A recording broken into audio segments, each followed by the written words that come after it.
Hey, what's up, Joseph? My week's been going just fine. Busy. I haven't had hardly a minute to take a break. I've been extraordinarily busy this entire week. So, but everything's going okay.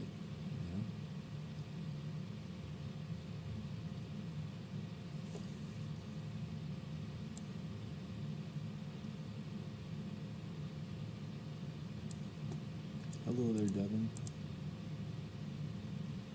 What's up, Kayla?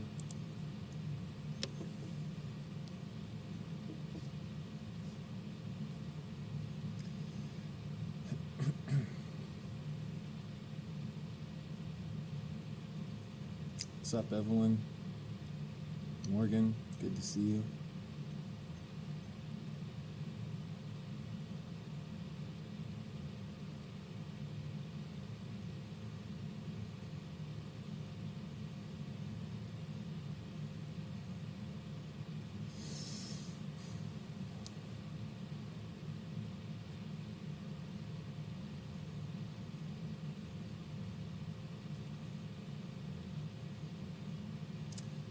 Got word yesterday that I got an email, not an email, a text message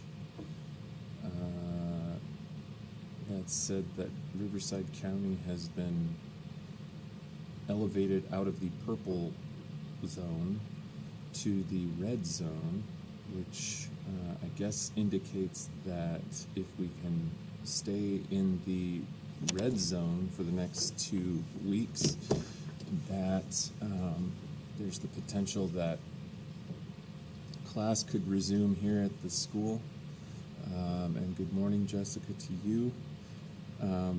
So we'll see what happens here. October 6th, I guess, is the magic date that we have to get to. And if we can make it there and stay in the red zone, then I guess that there's the potential that we could be returning to school here within not too long of a time. I know red zone doesn't sound like a good thing, but I guess it's supposed to be better than the purple zone. So I don't really know what all of it means, to be honest with you. I don't know what qualifies each of those zones, but obviously I know that a lot of you are interested in coming back to school and maybe seeing some of your friends and stuff like that. I don't really know what it's going to look like. I don't know if it'll be the whole class, or I don't know any of the details on it, unfortunately, but it sounds like things are probably going to change here coming up in the next few weeks. We'll just have to stay tuned to what goes on. Anyhow, folks, it is 9:08, and that means that I'm going to go ahead and get started with what we're going to talk about. And good morning, Nicole. And Nahal, thank you so much for saying good morning. You guys are always much more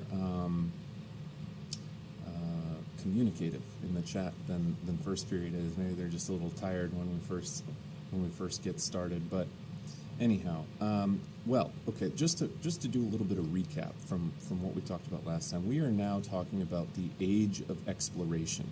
All right.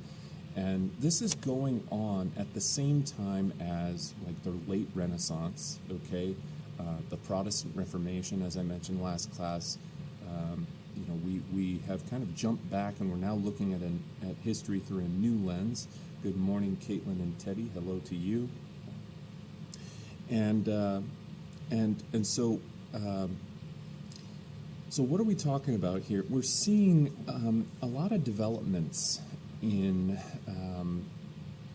happening in the late very, very tail end of the 1400s, and then all the way through the 1500s. And these developments are going to be very important for understanding kind of the nature of how the world changes after the Europeans realize that there's this entirely new set of continents on the other side of the ocean that to this point they had no idea even existed. And Rhea, good morning to you. And so what we're really focusing on for this unit is how the discovery of the New World for the Europeans really forever changes the the nature of Europe's relationship with the rest of the world. Because you know, with this, I left off in the lecture on Monday talking about the Columbian Exchange, and for the first time in human history, we see the beginnings of a truly global economy, where there's an exchange of goods, and in some cases, those goods included human slaves, right? Across the planet. And another thing to remember is that increasingly, as time moves forward from about the year 1500 onwards, we're going to see the center of European trade shift away from the Mediterranean Sea. Remember that the Mediterranean Sea had really operated as the main center of maritime, meaning naval, trade for centuries, going all the way back to the Roman Empire. And after the discovery of the New World by the Spanish and Portuguese, we're going to see that center of trade shift away from the Mediterranean Sea over to the Atlantic, which becomes the main avenue of trade for the 15, 16, 17, 1800s, okay? And then even over into the Pacific to some extent, but really the Atlantic remains the main platform for maritime trade, economic activity, okay? So that's something to keep in mind about this unit. I'm going to switch over here to the desktop so that we can see the PowerPoint. Let's go over here and open this up. And we left off right about here. Okay, so you know, one of the things that is important to remember about this exchange of goods that starts to develop. This is really the beginnings of, like I said, this global trade network. The first time that we see an integrated network of trade across the entire globe, very much initiated by the Europeans. And in the process, we see some interesting developments. For example, the Europeans bring over a number of items that prior to the European discovery of the New World had never existed in the New World, either in North, Central, or South America. You know, it would be considered today a huge ecological nightmare. I mean, we hear stories about like various species, frogs, mussels, and other things like that are invasive species, even plants that overtake the land and stuff like that. The Europeans had no conceptualization of the ecological effects of doing what they did at the time that they did it. But basically, they bring over a bunch of things, from not only things like sugar and rice, you know, rice in particular from West Africa, but they also bring over a bunch of animals, okay? And they release cattle, horses, pigs, and various other animals that had been exclusively found over in Europe and to some extent in Asia and North Africa, and basically just set them free. They just basically release them into the wild and kind of let nature take over. And you can imagine, I mean, it's amazing to think that there were no wild pigs, no wild boars, no cows, no horses, no wild horses, nothing like that in anywhere in the New World prior to the Europeans' arrival. Okay, they basically just release these animals, and the animals kind of go and make baby animals, and you know, probably had some pretty serious ecological effects that we haven't even properly measured. Maybe not even have the ability to properly measure this far away from when it happened. But then too, we see a bunch of things brought over from the New World back over to the Old World, which included corn, you know, maize. And now even, you know, it's funny because a lot of times people think of potatoes, for example, as being associated with Ireland, or tomatoes being present in virtually all Italian dishes, but those items had never been before eaten by Irish folks, Italian folks, or anyone else in Europe until the Columbian Exchange. And then, of course, too, they bring over other things: cocoa, new types of peppers, squash, beans, tobacco, okay, those kinds of things. All right, so this is a huge, huge global network of exchange of a bunch of goods that previously on Earth had not been exposed to other regions because of the isolation of these places in a pre-Columbian, meaning pre-Columbus era. Okay, moving ahead here, one of the things that we can see here is a number of different Spanish and Portuguese claims on this map, the Spanish ones being in orange and then the Portuguese ones being in purple. And then there's this line of demarcation. Okay, and you can see a number of the different kinds of voyages that were made by Columbus and Amerigo Vespucci and various others, Vasco da Gama and Magellan and so on and so forth. You can see the rough routes that they took. But the other thing to remember about this is that because Spain and Portugal are both on what's known as the Iberian Peninsula over here, and because they had had a history of kind of going to war with one another, the Pope realizing, you know, hey, you guys are both Catholic nations, I don't want to see conflicts develop over these new world territories that you're going and laying claim to. The Pope steps in very quickly, just 2 years after Columbus sets sail to the New World for the first time ever. And in 1494, he draws this imaginary line right here, okay, right about there. And this vertical line going up and down this meridian here meant that they didn't know, you have to understand, it's right after Columbus, right? They didn't know, okay, at the time how much land there was here. Okay, there were no maps that they were able to use or draw or anything until they had actually gone out and taken very careful measurements and actually gone out and explored these places. They had no idea how vast this territory was in the early days of the Age of Exploration. So the Pope kind of draws this line as a little bit of a like, well, look, we don't know how much land is west of it, but we know that the Spanish and the Portuguese are both going to be trying to obtain that land. So in order to prevent future conflicts between Spain and Portugal, we're going to draw this line here. Everything east of that line, meaning these territories, which are now modern-day Brazil, as well as the territories that the Portuguese had already, you know, much earlier, 50 years earlier, started setting up over here in Africa and even over into the Indian subcontinent. Okay, those lines east of the line would be designated to Portugal. So west of that line, it would go over here to the Spanish. East of that line, it would go over to the Portuguese. And then eventually down the line, once the Spanish eventually made it over to the other side, they realized, oh, there's going to have to be another line right about here where it separates the Philippines from the rest of the territories further west over here in Sumatra and Java that the Portuguese had already started to lay claim to. And so there's another line later on down the line drawn this way.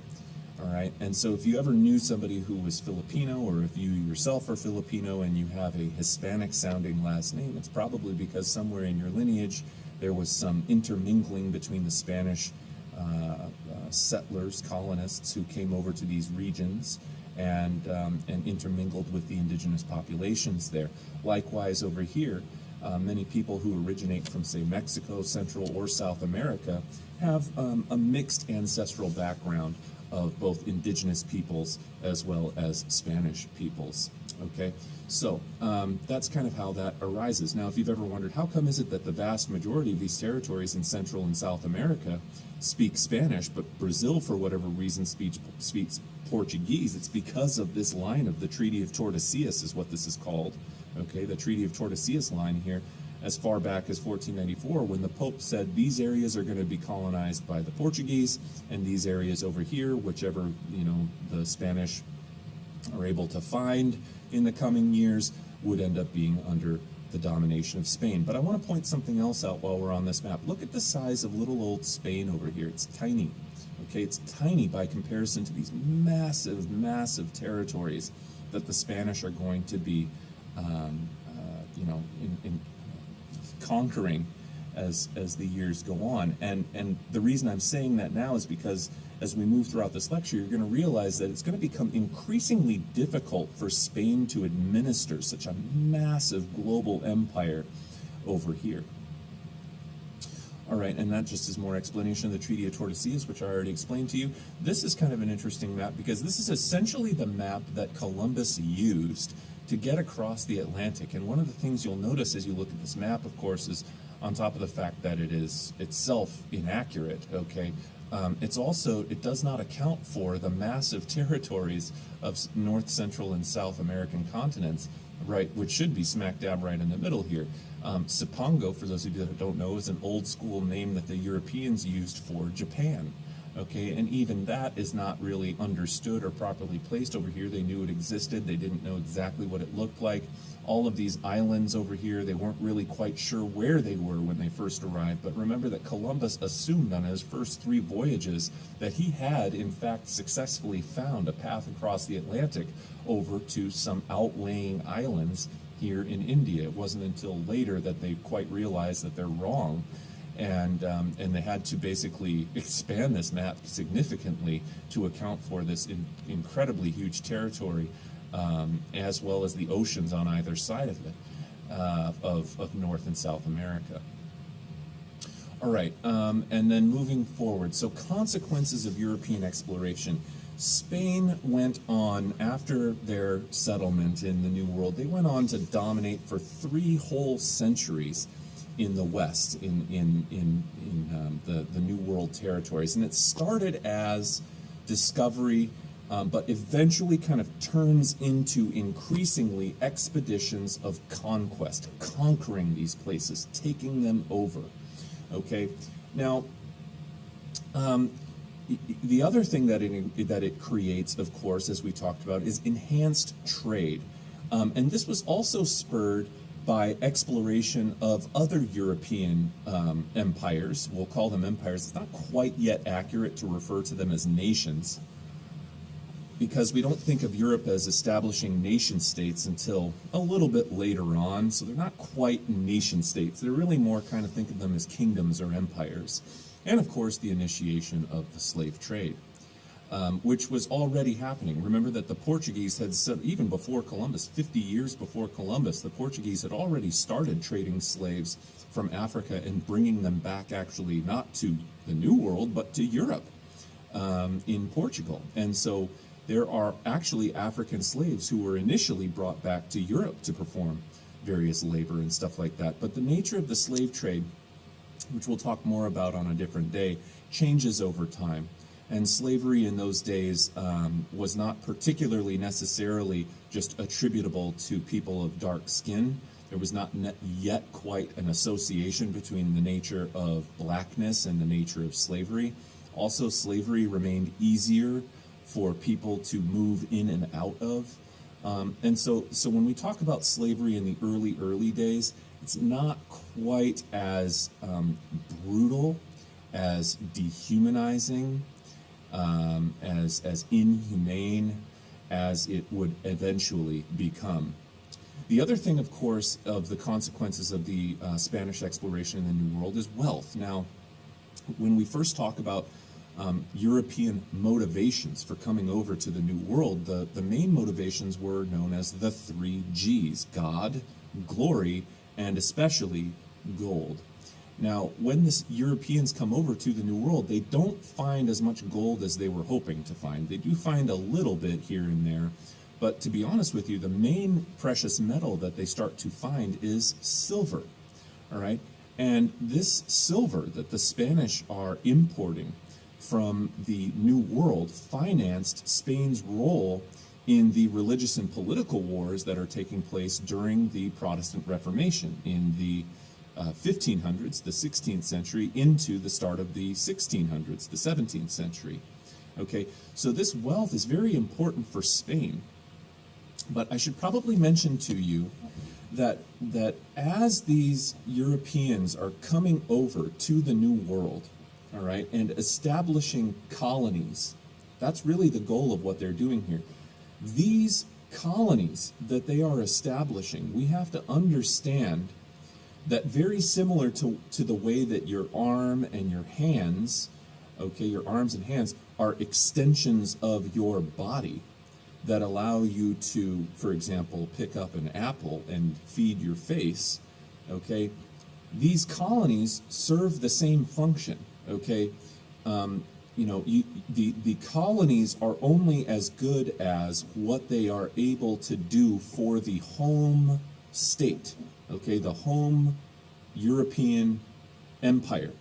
So as these Europeans are going and conquering these places, the goal is to be able to extract wealth from these places, not for those places, from those places, to bring it back to Europe, okay? So colonies are not meant to be a new hometown. It's not meant to be a place where Europeans relocate their home over to the New World. The colonies serve one function, and that is to bring in wealth.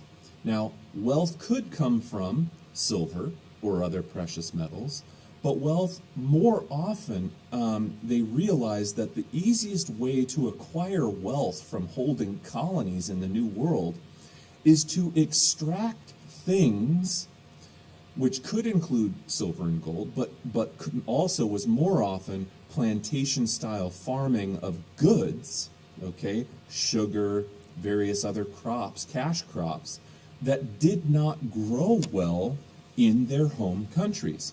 So if you take a place like Spain, Spain has some ability to grow sugar in very limited regions in the Mediterranean, but for the most part, it does not grow well in Spain. Likewise, there are just other goods that the Spanish are not able to grow in Spain because Spain is small and their climate is only limited to that small little region there. And so they can only grow things in Spain that climate will tolerate. When you acquire colonies, what you're doing is you're acquiring geographical regions that have different climates that allow you to grow stuff that you can't grow back home. And the further north you go in England, the more desirable acquiring colonies becomes, because you move further north, the growing season becomes shorter, the more limited you are to the kinds of things that you can grow in places like France or England or things like that. And so these colonies are a way of expanding their ability to gain wealth by growing stuff that they can't grow at home and then selling that stuff to other European nations, okay? So they come into contact with new fruits, new vegetables, new animals, new illnesses, and meanwhile they're also bringing a bunch of new fruits, vegetables, animals, and illnesses over from Europe to the New World, okay? And so that's something very important to understand about how this all works, all right? Moving forward, Aztecs, okay? So one of the most developed indigenous empires, or tribes, if you want to call it that, kingdoms, if you would like to call it that, were known as the Aztecs, and they were located in Mexico, and they had a capital at Tenochtitlan, which is now modern-day Mexico City, and sometimes it's just, if you're just anglifying it, it's Tenochtitlan or whatever, but that is not how they would have pronounced it back in the time. But anyhow, Mexico City was built on the ruins of Tenochtitlan, and it was basically burned to the ground by Hernan Cortez after the Aztecs had been conquered. Now, how were the Aztecs conquered? You have to keep in mind the Aztecs were a civilization. Okay, they were an empire. They worked very similarly to the Romans in the sense that the Aztecs had developed. And as they developed, they went and they conquered nearby territories and took them over, subduing the people who lived in those territories. And not all of those people had particularly friendly attitudes towards the Aztecs, very similar to the way that people who were taken over by the Romans didn't have very friendly attitudes towards the Romans. Okay? So the Aztecs, located in now modern-day Mexico, demanded a lot from their subjects, both in labor and in goods. They would enslave local tribes and force them to work. They would extract wealth from those local tribes and force them to pay tribute and various other things like that. And two, they would perform sacrifices, sometimes human sacrifices, to their gods. All right? When the Spanish show up and they see this, of course, they have no way of interpreting what they're looking at. They don't see it as any sort of legitimate culture, any sort of legitimate form of religion. And so the Spanish are aghast at the things that they're witnessing, and they view it as devil worship immediately.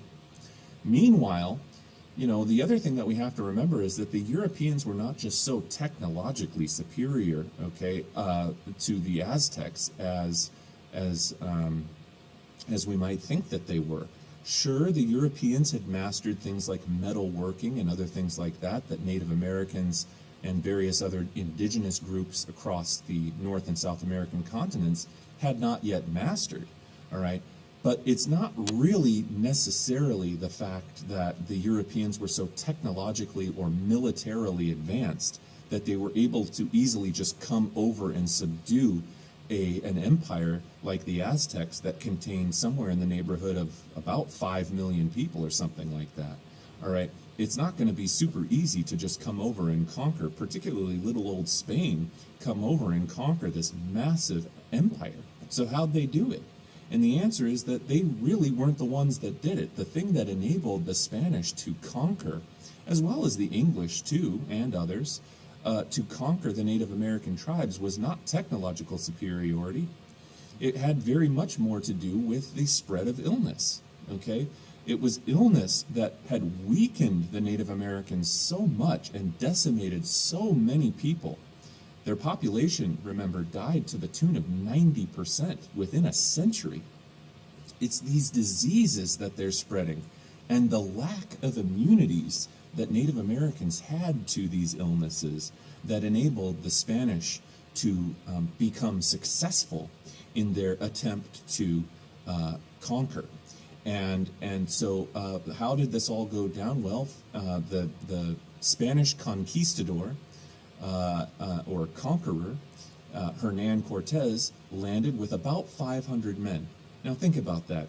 Even with machine guns, okay, equipping all 500 of those guys with machine guns, which of course were not invented until much, much, much, much later, but just hypothetically, 500 men with machine guns against an empire of 5 million people. I mean, you'd be so heavily outnumbered, there'd be no way to militarily subdue them, okay, if all other things were equal. It would be impossible.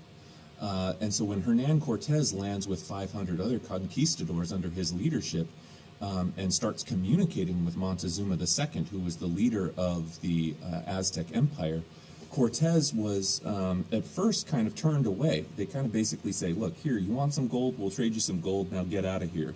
Okay, we don't have any interest in you. But then later on, when he returns, he gets welcomed as a guest because they start to realize that the Spanish may have things that the Aztecs want, like metal goods and other stuff like that. And so Cortez and his men were allowed to stay for months, but you could imagine that this is going to be, they're guests in the Aztec Empire, all right? They're guests there. They're not meant to stay there. They kind of were staying for a while. They start doing European things. They're not super polite. They don't have a whole lot of cultural crossover. They don't see each other's worlds from understanding points of view. And at some point, the Spaniards kind of overstay their welcome, and they're asked by Montezuma to leave. Well, instead of leaving, they say, well, we're not going to leave. We're going to take you hostage, Montezuma. And at this time, Cortez had been off fighting against the Narvaez Native Americans, and there were conflicts between various groups that were warring with one another in Central America at this time, and Cortez had kind of gone off to handle some business. And as he's gone, the Spaniards who were still back in Tenochtitlan were ultimately, they basically massacre a bunch of Aztec people in the main temple. And this does not go well. And the Spaniards end up being driven out of Tenochtitlan, but they come back after basically being driven out. And so now the relationship between the Spaniards and the Aztecs has deteriorated into chaos. And what the Spaniards do is they go to some of these surrounding Native American tribes, and they actually end up asking them for their assistance in destroying the Aztecs, which many of them were willing to do, because remember, the Aztecs weren't particularly kind to the Native American tribes that they took over as their empire grew. So the Spaniards make some friendly allies with other Native Americans. They return and they lay siege to Tenochtitlan. And the Aztecs, of course, are not going to just allow the Spaniards to take them over, and they resist fiercely under the leadership of a guy named Cuauhtémoc. And this is not enough. Unfortunately, because of disease and other things, they end up being defeated in 1521, and Cortés burns the city to the ground and built his own capital on the land, which is, of course, a very Roman tradition. These days, there's a kind of, it's somewhat of a dark joke, but it's said that if you've ever heard of the phrase Montezuma's revenge, it comes from the idea that if you go down to Central America as an American, you get sick, as can happen sometimes, that this got the nickname Montezuma's revenge. Meaning that Europeans or people of European descent who go and visit Mexico invariably become sick from eating the food and drinking the water and stuff like that. So anyhow, that's where that phrase comes from. But this is again in large part the reason that they were able to do this was both by allying with other Native American tribes, as well as much more so the spread of devastating illnesses like smallpox and various other illnesses to the Native American tribes within the Aztec Empire. Okay, the other major empire that the Spanish encountered early on was the Inca Empire, and they were located further south in South America. In fact, the west side of South America, so it's there along the coast of the Pacific.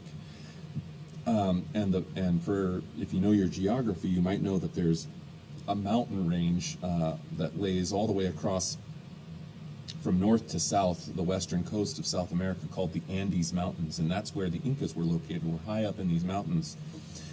And the Aztecs, the Incas are first introduced to the Spanish when Francisco Pizarro landed near Peru with about 200 men. Again, not very many people. Now, the Inca Empire was even more vast than the Aztec Empire, though they weren't quite as militarily developed and they were a little bit more isolated, but they were very, very, very vast and very spread out across the South American continent. I'm talking over 1,000 miles, really, of territory that were controlled by the Incas. And once again, they, having learned their lesson from the encounters with the Aztecs about a decade or so earlier, this time they kind of go straight into conquer mode. They lure out the leader of the Inca, was a guy named Atahualpa, and they lure him into a conference. They end up arresting him. They seize him. They kill hundreds of his followers. They denied his ransom efforts, and they ultimately ended up killing him in 1533.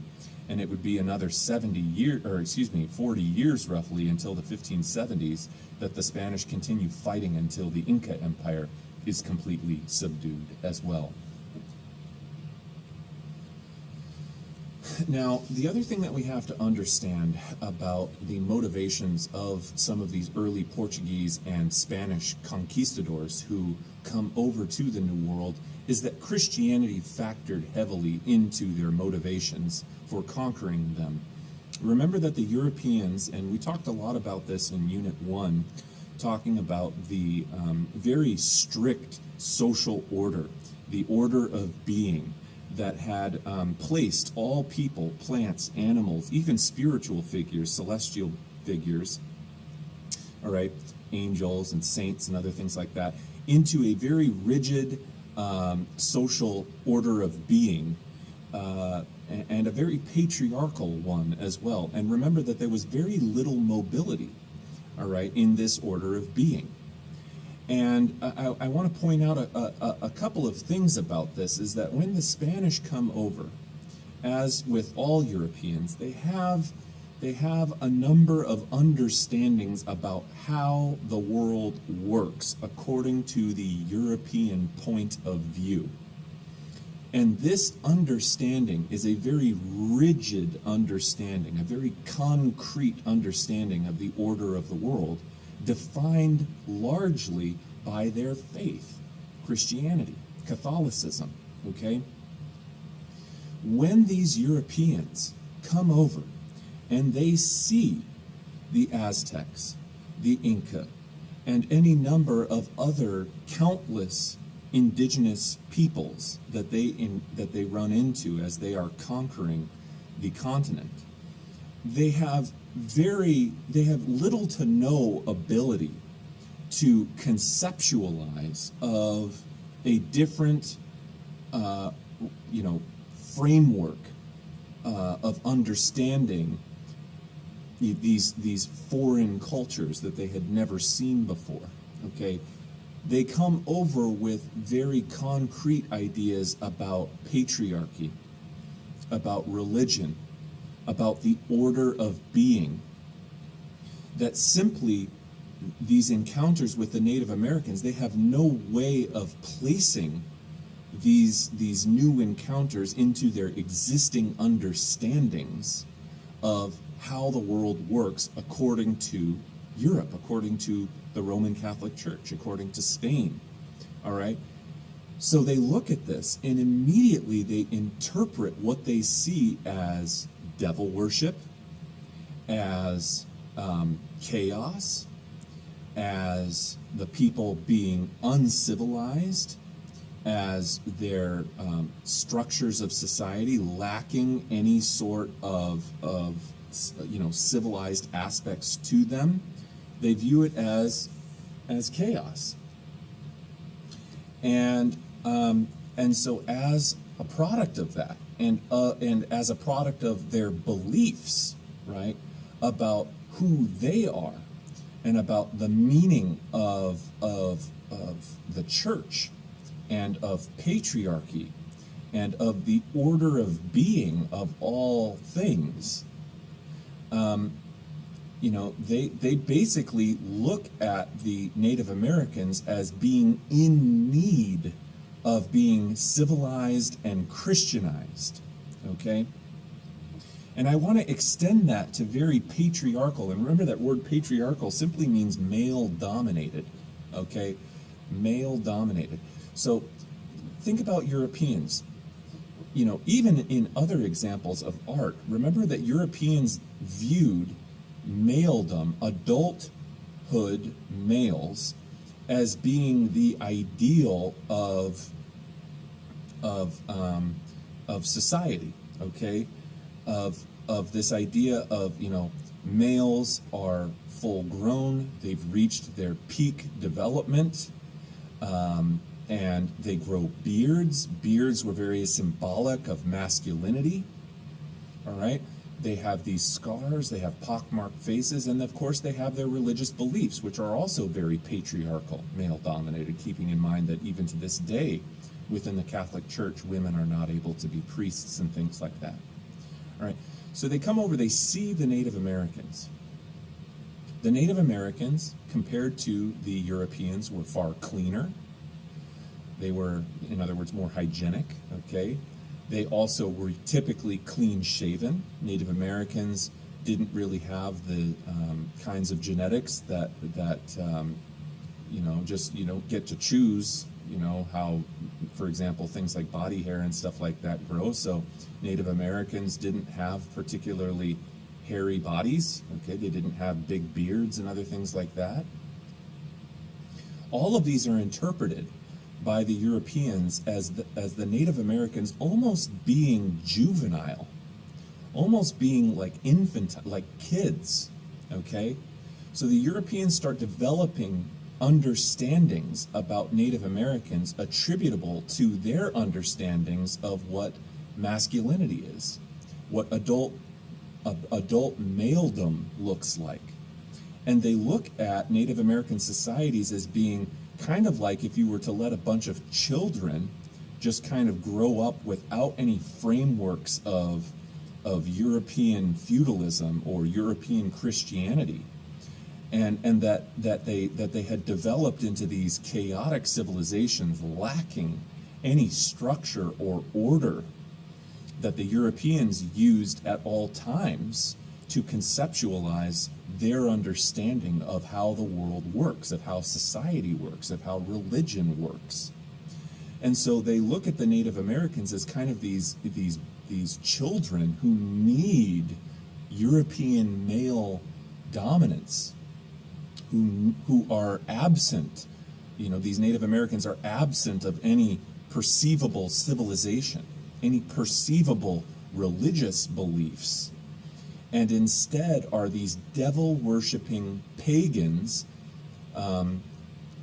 heretics, all right, because of their foreign languages, beliefs, and practices. The other thing is that this results in, as a byproduct of the Europeans bringing over their religion to these indigenous peoples, the destruction, complete destruction of native cultures, including the deliberate burning of written texts, what we call codexes, that would have allowed historians to be able to much better understand, ancient New World civilizations that are permanently lost to history as a byproduct of particularly the Spanish coming over and deliberately destroying what they viewed to be devil worship.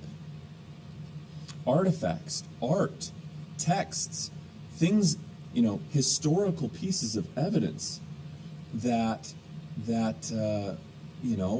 would have been invaluable to help us understand what the world looked like in North and South America prior to the Europeans' arrival. Virtually all Mayan texts, codexes, and the Mayans had already been gone by the time the Europeans arrived for a couple hundred years, but all of these things are destroyed in the name of Christianizing the New World and the peoples who lived there.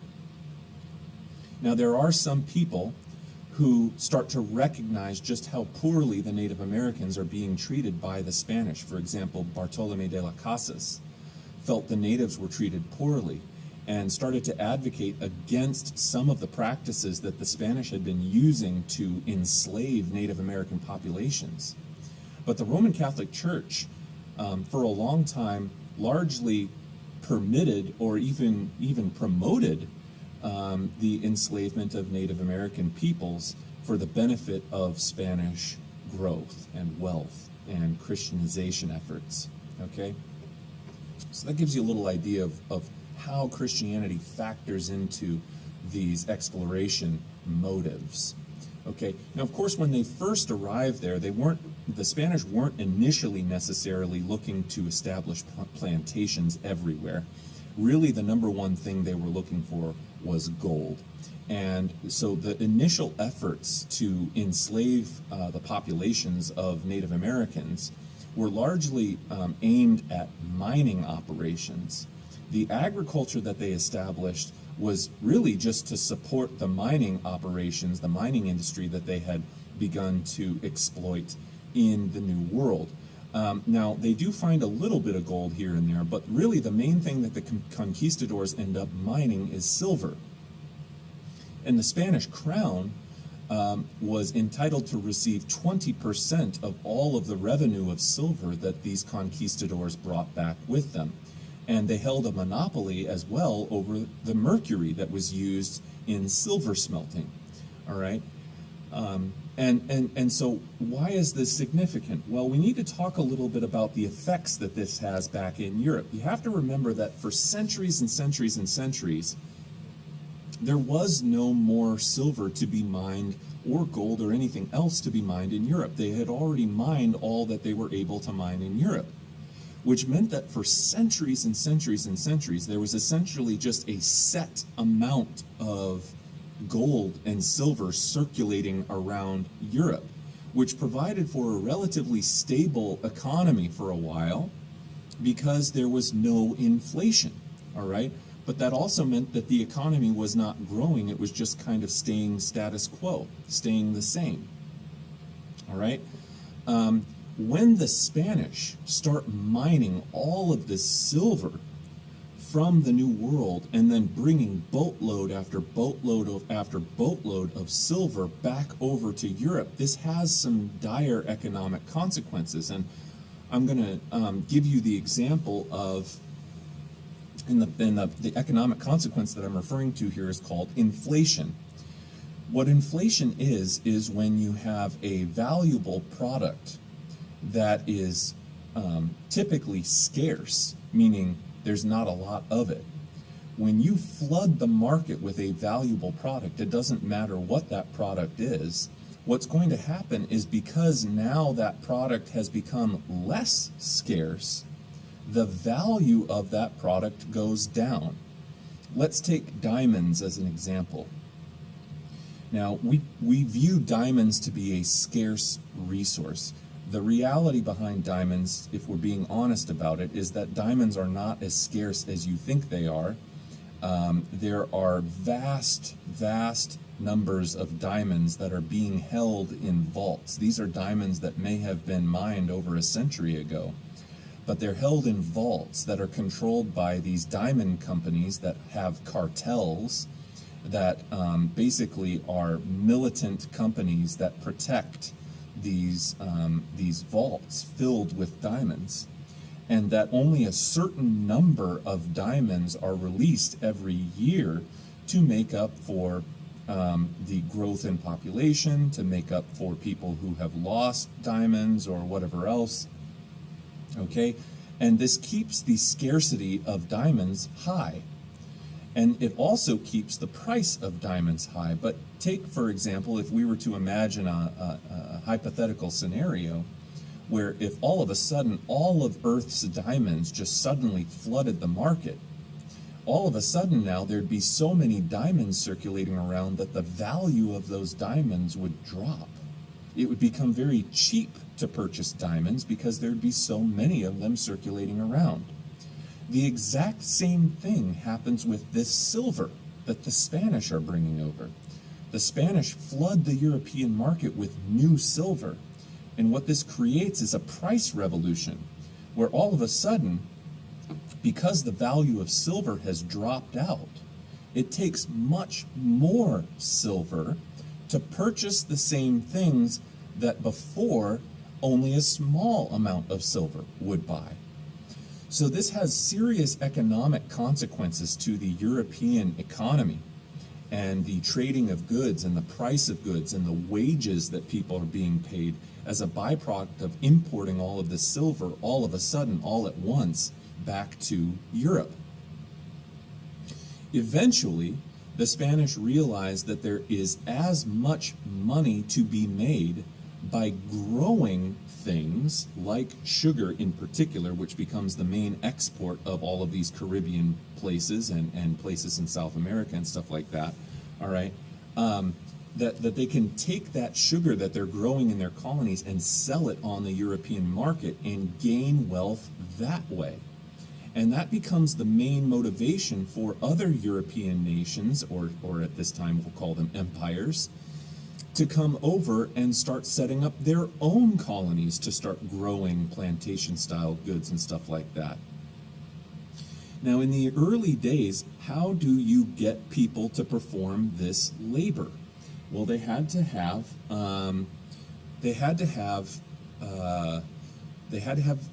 people working in these mines. They had to have people working on these giant plantations that are growing sugar. And the way that they do that is not to take their own people and transfer them over to the New World. They use the people that are already there that they are conquering, and that is Native Americans. The problem being that it was really difficult to use Native Americans in these labor operations for a couple of different reasons. Number one, as you already know, the Native Americans are dying out to huge numbers as a product of European diseases spreading. So that's one major problem. The other problem is that in Native American societies, rather than being patriarchal, which is where they are largely male dominant, it was very common in native populations, not all of them, but a good number of them, to have matriarchal civilizations, and it was very common for women to work the fields. Now, the Europeans view women working in fields as ridiculous. They don't, because women in Europe, outside of peasants and stuff like that, doing largely, small-scale farming, subsistence-style farming, where they're just growing enough to get by, they wouldn't put women to work on these farms as much as they would look to put male Native Americans working on the farms. But male Native Americans viewed, first of all, they didn't make very good farmers because, in their own civilizations, males didn't do farming, so they didn't really know what they were doing at first. And beyond that, they viewed the work as being women's work a lot of times. And so Native American men didn't make for particularly useful laborers. But really the main thing that made them focus their efforts on finding new sources of labor from Africa was that the native populations were dying to huge numbers as a product of these diseases. And you can't sustain the labor from people who are dying out in huge numbers. So this gives you a little bit of explanation of early enslavement, where Europeans really attempted at first to use Native American populations. So let's talk about kind of how this all goes down. The first thing that the Spanish do, and remember, this was largely condoned or even promoted by the Catholic Church at the time, to utilize labor from Native American populations. The Spanish very early on set up something called the Encomienda System. The Encomienda System was a formal grant from the king of the right to labor to the Spanish colonists, conquistadors, who were going up and setting up these mining and plantation operations in the New World, to use a specific number of Native Americans from those regions as slave labor. Now, the Encomienda system resulted in the brutal exploitation of Native American populations who were treated absolutely harshly by the Spanish settlers in these regions. And it resulted in terrible abuses of power, terrible inhumane practices against these Native American populations who were forced into slavery by the Spanish.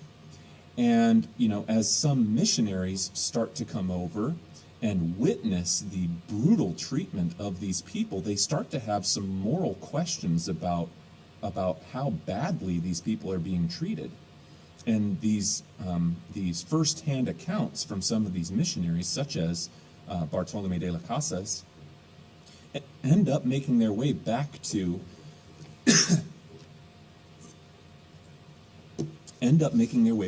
Spain and the crown and the Pope, who start to question, like, when we were condoning this, it was because of the fact that these people were considered to be barbarians, essentially. They were considered to be heathens. But now that we're hearing about some of these terrible, inhumane practices, maybe we should change things up a little bit. And so the Spanish crown ends up actually putting an end to the Encomienda system after these abuses come to light.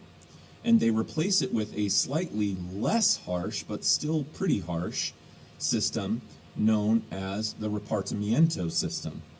Now, the Repartamiento System basically said you can't just enslave all these people and treat them horribly, but instead they will only be required to make adult male Native Americans devote a certain number of days, which could be anywhere from a week to about a month each year, annually, devoted to Spanish labor, okay? To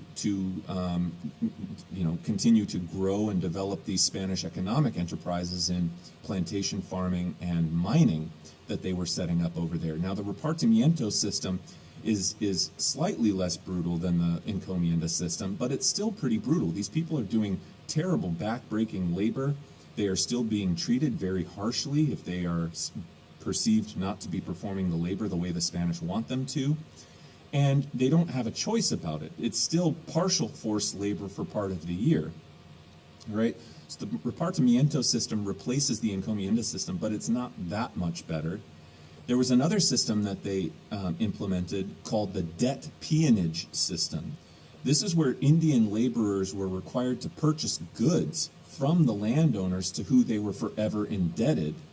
And this again creates a very European feudal style system where you have these massive landlords who own these mining and plantation operations, and they essentially require the Native Americans to purchase goods from the landowners who have now to this point largely enslaved them or forced them to work on them, and consider these people living on the lands very similar to the status of peasants or serfs back in Europe, that they are forever indebted to the people who own those, who control those lands.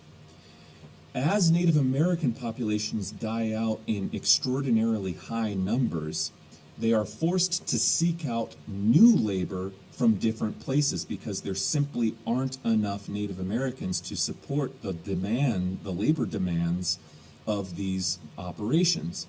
And so that's when increasingly the Spanish continue to import black slaves from Africa, of which they had known about now for over a century, to these plantations in the New World. And that's how African slavery proliferates as a byproduct of Native Americans dying out in huge numbers. Now, we also need to talk a little bit about Spain's colonial trade. Much of the income of Spain's colonial trade really didn't come from the colonies. Believe it or not, a lot of the trade came from the Netherlands. And I'm just going to briefly switch over to a map here, okay, of Europe, so that I can kind of demonstrate to you using a visual aid here what I'm talking about. Let's just go to Google Maps, actually, and we'll pop this over here. Okay. All right. So, all right, as we go down here, you can see here's Spain. All right, here's Spain. And as we look up here, this is the territory that I'm referring to whenever I reference the Low Countries. If I ever say that phrase, the Low Countries, this is the Low Countries right here. And in the early days of Spanish colonization, they controlled these regions. These were considered part of Habsburg lands, okay? And remember, the Habsburg ruler, Charles V at the time, who's on the background of this screen here, okay? Charles V started off as the King of Spain. He was called Carlos I of Spain. He had inherited the Spanish throne in 1516, and just 3 years later became Charles V, Holy Roman Empire. Holy Roman Emperor, rather. But he's a Habsburg dynasty ruler. So the Habsburgs controlled a lot of Europe, okay? He's the Holy Roman Empire. Emperor. The Holy Roman Empire made up all of these lands of Central Europe in this region right here, as well as Spain, as well as the Low Countries.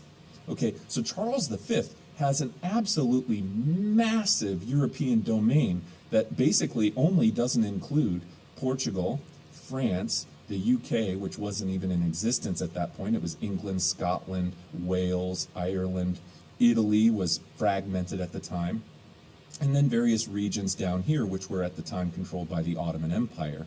Okay, but nonetheless, huge territories, okay, that Charles V is the leader of. Now, you might remember Charles V from our conversation back in the Protestant Reformation, because it was Charles V who called the Diet of Worms and held the trial of Martin Luther right away, right when he first became Holy Roman Emperor, because the Diet of Worms happens about 1521. Okay, so this happens very, very quickly, all right, after he became Holy Roman Emperor. Now, Charles V had two sons, Philip II and Ferdinand I. And the reason that it's important to understand this, okay, is that Charles V, while the Protestant Reformation is fragmenting the religious uniformity that Europe previously had under the Roman Catholic Church, Charles V is also waging war against the Ottomans, okay, who are Muslim. Spain is over in the New World setting up their colonies. There's a lot of stuff happening in the 1500s in Europe. But the vast majority of wealth that made up the Habsburg revenue didn't come from the New World.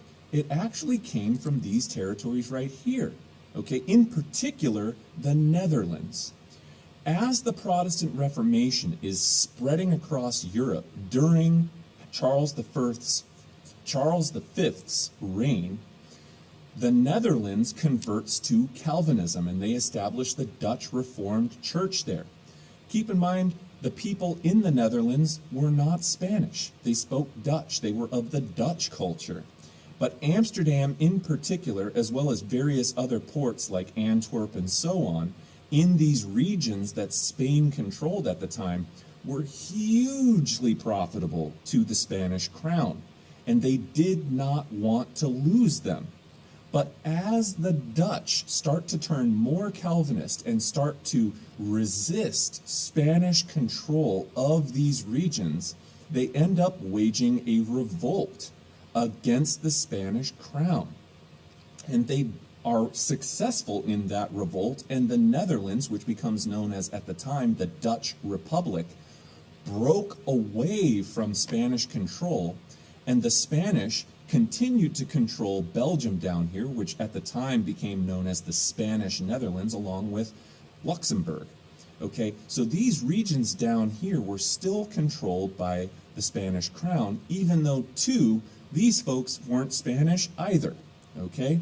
Nonetheless, the Dutch break away, and this is going to be a huge, huge loss for Spain. They did not want to lose these territories because they were making so much money off of various things that were traded in the Netherlands to the rest of Europe. Wine, oil, grain, shoes, clothing, wool.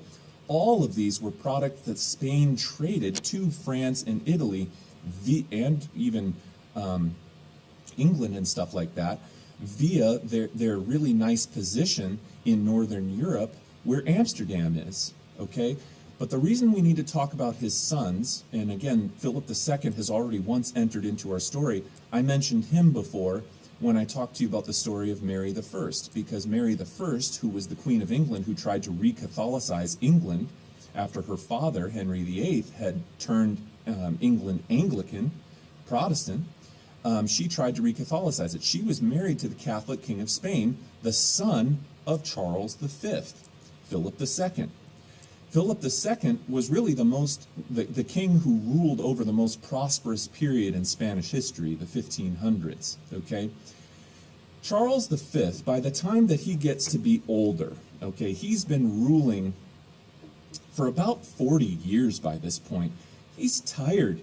He's tired, he's stressed out, and he becomes very much of the opinion that because of the Protestant Reformation, because of the wars with the Ottoman Empire, because of the Spanish settling the New World, it's too much work for one man to take care of, okay? It's just too much work. It's too much responsibility, and he's burned out.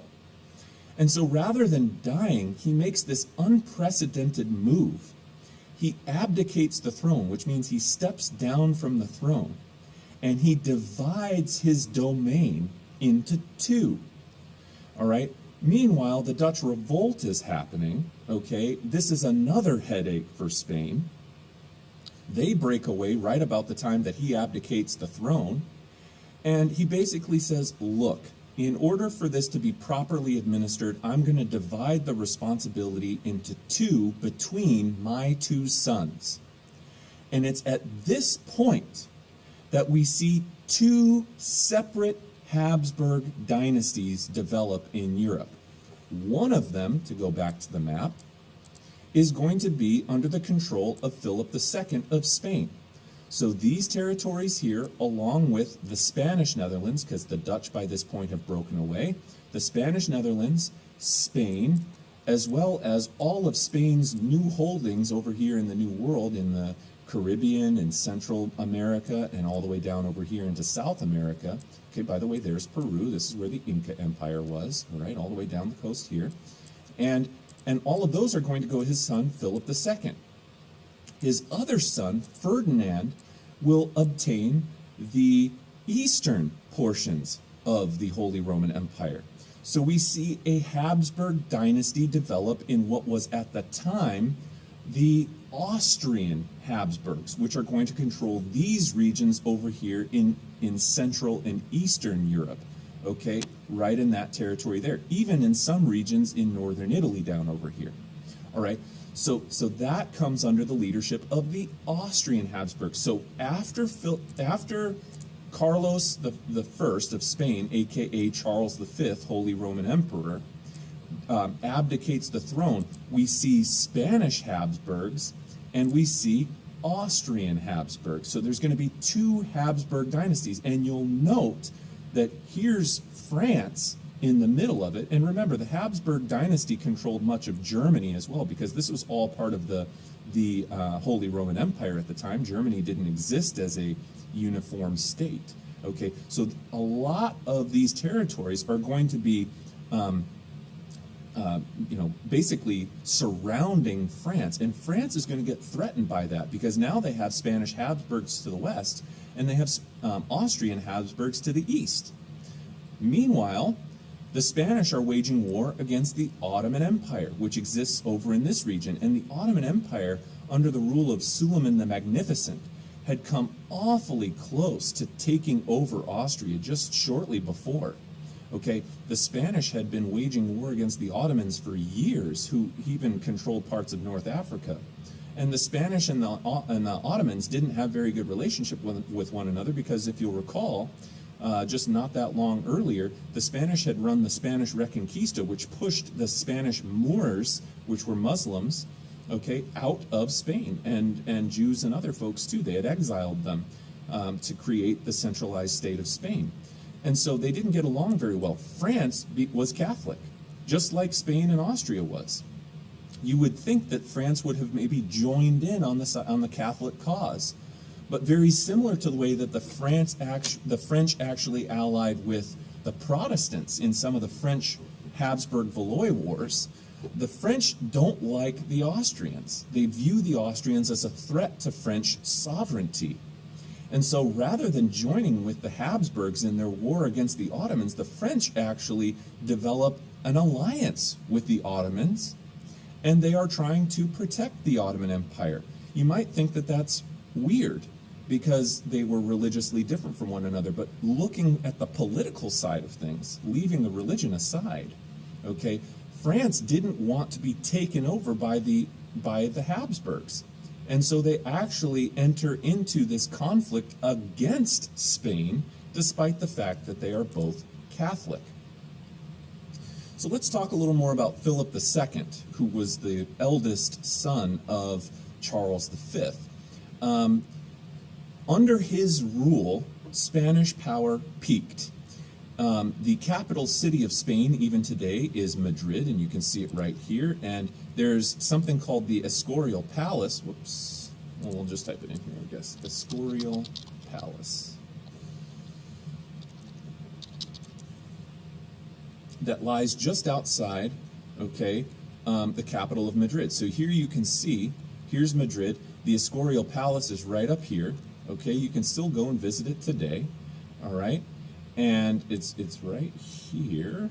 I wonder if we can just drop this guy here and take a look at it. I don't know, let's drop him right here. And here's the Escorial Palace. It's quite a magnificent palace. Okay, I've never been to this palace before, but you can go and visit it just outside of Madrid if you ever go and visit Spain one day. That gets built under Philip II. Okay, and beyond that, he had 4 wives, each who died, including one of them being Mary I, if you recall, who died of stomach cancer up in England. Okay, and he had several kids who also died in their youth. And as a result, I mean, Philip II had a very sad life in many ways. He's the king of Spain, but he went through a lot of trauma and tragedy. And as a result, he only wore black clothing. Also, Philip II signed something known as the Peace of Cateau-Cambrésis with France, which allowed the Spanish and the French to put aside their problems, if you recall, when we talked about the French religious wars, where the French were fighting against the Huguenots in their own country, and they had to resolve some religious disputes in France. So Philip II was the one who negotiated that peace of Cateau-Cambrésis, which secured Habsburg domination of Italy for his brother, Ferdinand I, in those northern regions of Italy that I pointed out earlier. Also, like I said, he was fighting against Suleiman the Magnificent, who was expanding Ottoman rule in southeast Europe, and Spain fought against them. But this war, despite the fact that France enters on the side of the Ottomans, like I mentioned a minute ago, the Habsburgs nonetheless end up successful in this war against the Ottomans. And much of the Spanish war against the Ottomans was fought on the high seas, and it ended in the actually in the Mediterranean. And it ended with a Spanish-Austrian victory over the Sultan, meaning Suleiman the Magnificent, over the Sultan's navy at a battle known as the Battle of Lepanto in 1571. And that's really the height, that's the peak right there of Spanish dominance, is when they defeated the Ottomans in this Battle of Lepanto. But we have to remember that really, for now going on a century, the Spanish have just been overextending themselves.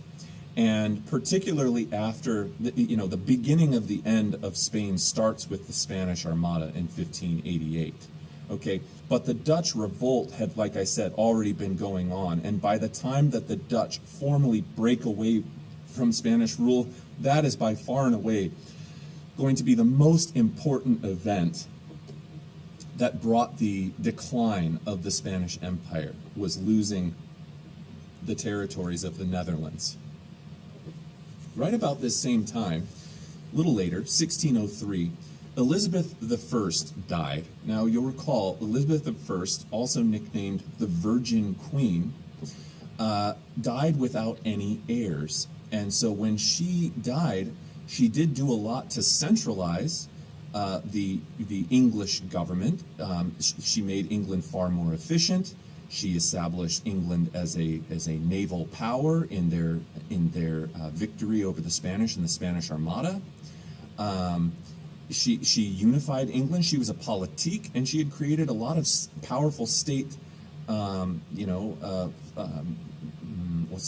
policies that began to look to build overseas colonies. Remember that the English were kind of late in the game in colonizing the New World. Whereas the Spanish had been colonizing for over a century by this point, the England had to this point, even by Elizabeth's death, not established a permanent settlement anywhere in the New World. It wouldn't be until the death of Elizabeth, when she was succeeded by, if you'll remember, a guy named James I, who was the son of Queen Elizabeth's first cousin, Mary, Queen of Scots, that Elizabeth, if you remember the story I told you about, Elizabeth had beheaded in a gruesome execution her cousin, Mary, Queen of Scots, who had attempted to plot against the Queen. She beheaded her cousin, but it was her son, her cousin's son, who ended up establishing the new Stuart dynasty. Elizabeth was the last of the Tudor dynasty of England. And it was under James I that the English, for the first time ever, established a permanent colony over in the New World. All right. Early on, the English were trading textiles and other goods for slaves, gold, and ivory from the African and Brazilian coasts. All right. And the English had as well established a colony under James I in Barbados to start importing sugar, which was the #1 cash crop. I'm pretty sure Barbados was established under James I. It may have been a little bit later. But England is starting to get their foot in the door in the New World. And English merchants traded in India and Indonesia as well. Queen Elizabeth was the first to charter the East India Company in, it should say 1600, just a couple years before she died, to compete with Dutch traders in those areas. So the English come over and they establish the first English settlement in about 1607, and that becomes known as Jamestown. Jamestown is the first permanent colony. They had tried under Elizabeth I to establish a colony at a place called Roanoke off the coast of North Carolina, but it collapsed and everybody died. So how did the English go about doing this? Well, the king chartered what was known as a joint stock company called the Virginia Company. And it was called that in paying homage to the Virgin Queen, Queen Elizabeth. That's how it becomes known as the Virginia Company, and eventually the colony of Virginia. But the first settlement, the town, becomes known as Jamestown, named after the King James, the first of England. And this company basically was a company that had a monopoly. They were the only ones that had been given permission by the king to go and establish a permanent colony in North America at Jamestown, which is in the Chesapeake Bay region of Virginia. And the Virginia Company, the way that it worked is that it was made up of private investors, wealthy nobles who gave money to the company in return for shares or stocks of that company, with the idea that this company would be profitable and make them a whole lot of money. That was, remember, the whole point of establishing colonies, right, was to make money off of the colony. So you have these wealthy, noble people who are part of this company, and indeed, the first people who come over and start settling in the New World from England are going to be kind of gentlemanly, noble-type figures. And because they're nobles, they're not really used to doing work. So Jamestown, in its early years, really struggles. It's not really an ideal place to set up a colony. Certainly, the first thing that they were going for was not to establish plantations. They were looking, like the Spanish, for gold. So the English don't come over thinking that they're going to establish a slave labor plantation colony. They're hoping to find gold, and they're hoping to find routes over to India to trade with East Asia. But they don't find that. And the Jamestown colony nearly collapses itself because these people just don't want to work, until a guy by the name of John Smith arrives on the scene. John Smith was a war veteran. He had fought in wars against the Ottomans. He was a world traveler. He was a military guy, and he was a strict disciplinarian. And basically, he comes over and he's put in charge of the Jamestown colony. And he basically says, for you nobles who don't want to do work, that's fine, but you're also not going to eat. And so that's a pretty strong incentive to get off your butt and start doing some work. And he manages to basically barely keep Jamestown afloat in the early years, and it darn near collapses too, but it doesn't. It does manage to stay barely afloat, and it becomes much more profitable when they realize that they are going to be able to grow tobacco in these regions, which of course local Native American tribes introduced to the English early on. Now, the first slaves came over to the Jamestown colony really quite early on, right around 1612, 1619, somewhere in that area, by the Dutch. The Dutch actually were the first to bring over slaves to these English colonies. But again, the slaves that are brought over in the early days of the English colony, they don't have it figured out yet. And early slaves to Jamestown and other things like that still had a relatively decent chance of maybe not having to spend their whole lives in slavery and stuff like that. It's not until we get to about the 1650s, 1660s that the English start to change their tune and increasingly utilize African slaves for labor. Actually, early on, the English had a very different pattern of colonization than the Spanish did. The Spanish would come over, they'd conquer a place, and they'd move on, right? And I read the requirement, which was the thing that the Spanish would read to Native American indigenous tribes and force them to submit to Spanish dominance. But then the Spanish didn't really continue to stay in those places. They would kind of move on and conquer a new place and leave the Native Americans alone in some cases. And the English had a very different pattern of colonization. When they come over, they're trying to establish permanent settlements. It was the English belief that in order to actually control a territory, you had to occupy that land.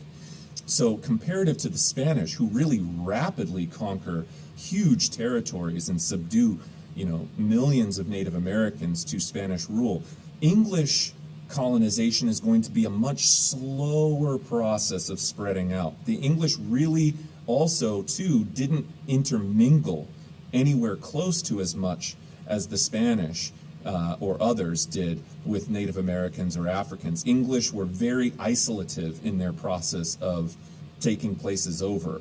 They did not intermarry with Native Americans very often. They did not intermarry with Africans very often, and they kept their communities largely English. And in fact, even the English were some of the best well known for trying, in the early days at least, to bring over English laborers. They wanted English people working their farms. They didn't want Native Americans or African folks working their farms until there became such a huge labor demand that they needed people to work regardless of where they came from. And so, so we increasingly over time see more and more and more Africans brought over across the Middle Passage to North America under the control of the English. By the 1630s too, though, the English were no different than any others in the sense that they brought over diseases. And once again, we see smallpox decimating Native American populations in North America. All right. And that brings us to the end of today's lecture. There is a new reading guide assignment that you'll be that will be due on Monday. The first reading guide assignment that you guys did for this week, that was assigned Monday of this week, a couple days ago, is going to be due Friday. So make sure that you get that done by Friday. If you signed into Canvas today, 1, and submitted your Hippo assignment 2 for today, you'll get attendance for today's class, so you don't have to worry about that. All right, folks, thanks so much for tuning in. Have a great rest of your day.